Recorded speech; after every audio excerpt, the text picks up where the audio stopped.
You ask Tiger to solve. This deals with linear equations with one unknown. The final result is x equals -11/2. Let's solve it step by step. Simplify the expression. Simplify the arithmetic.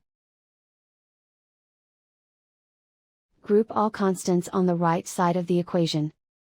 Subtract 11 from both sides. Simplify the arithmetic.